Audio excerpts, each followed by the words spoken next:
10-12 दिवस मी नसणार. माझी सभा कशी होते याविषयी मी तुमच्याशी बोलीनच आणि प्रत्येकाशी संपर्कातही राहीन.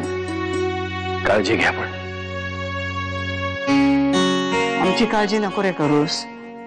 उलट तुझं तिथे कसं काय होणार याची चिंता आम्हाला लागली. बाबा, तुम्ही खरंच आमची काळजी नका करू. कारण तुम्ही जरी इथे नसलात ना तरी जानकी आमची काळजी घेईलच. आणि माझ्यासोबत वाकणीच आहेत की. त्यामुळे तुमच्या जर काही सूचना असतील तर त्यांना सांगून ठेवा. कारण ते माझ्यापेक्षा तुमचंच जास्त ऐकतात. लगेच काही एवढे वाकणीसांना टोमणे नको आहेत काही मारायला. ते आहेत म्हणून आमची काळजी जरा तरी कमी झाली. मी खूप भाग्यवान आहे की मला ह्यांच्यासारखा नवरा मिळाला. नाहीतर काही काही बायका नवऱ्याच्या एका प्रेमळ शब्दासाठी उभा जन्म काढतात. काही काही बायकांच्या नशिबात हे सुखच नसतं. सुमताई, मला तुला दुखवायचं नव्हतं. अगं नाही, मी खरंच दुखावलं नाही गेले. पण आता त्या नालायक माणसासाठी मी माझा जीव उगाच चालणार नाही.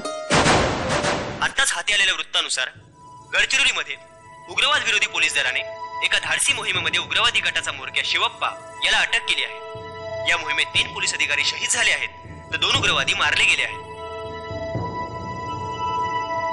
वाकणीस, हा शिवप्पा इतका घातकी माणूस आहे का? साहेब, त्याला माणूस म्हणायचं की नाही इथपासून वाद आहेत. मग तरीही हा प्रसिद्ध कसा काय? स्थानिक प्रश्नांना उग्र स्वरूप देऊन त्यांच्या मूलभूत हक्कासाठी लढणारा मसीहा अशी प्रतिमा तयार केली तिथल्या लोकांमध्ये. त्यामुळे त्याला सोडवण्यासाठी प्रयत्न होतीलच साहेब. साहेब, जर आपल्याला हा दौरा टाळता आला तर? नाही वाकणीस, दौरा कॅन्सल करून नाही चालणार. कारण जर आपण तसं केलं तर आपल्या विरोधकांच्या हातात आयतं कोलीत मिळेल. पण साहेब, आता काय? कारण त्या लोकांकडनं घातपात होण्याची शक्यता नाकारता येत नाही. बरोबर आहे तुमचं वाकणीस. पण आधी तिथल्या परिस्थितीचा आढावा घ्या.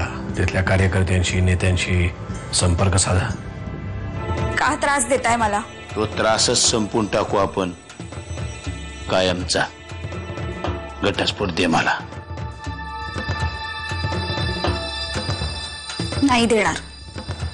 काय म्हणली? नाही देणार घटस्फोट. जीव गेला तरी घटस्फोट देणार नाही मी तुम्हाला. जीभ तुझी जाम चुरू चुरू बोलायला लागले ग. तुला ना आता दाखवायलाच पाहिजे. तुम्ही काहीही करा, मी तुम्हाला घटस्फोट देणार नाही. मी सुखाने जगू शकत नाही ना. मी तुम्हालाही सुखाने जगू देणार नाही. आणि ही जन्मठेपेची शिक्षा आहे तुम्हाला म्हणून समजा.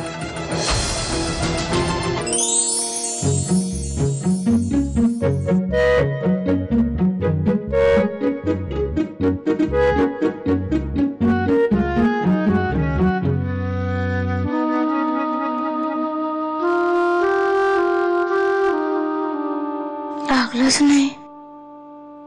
आता नक्की रागवले असणार माझ्यावर. आता काय करू? ही अमृतताई, या नवरा बायकोंचं काय करायचं काय कळतच नाही. बघा तेव्हा लहान मुलांसारखे एकमेकांवर चिडत असतात. घण्या, जास्त शहाणपणा करू नकोस. बरं, आता तुम्ही दोघं भांडू नका. जानकी, एक काम कर ना, बाबांच्या मोबाईलवर नसेल लागत तर वाकणीस काकांना लावून बघ. तो बघते काय, लाव ना. मी देते, थांब. वाकणीस काका.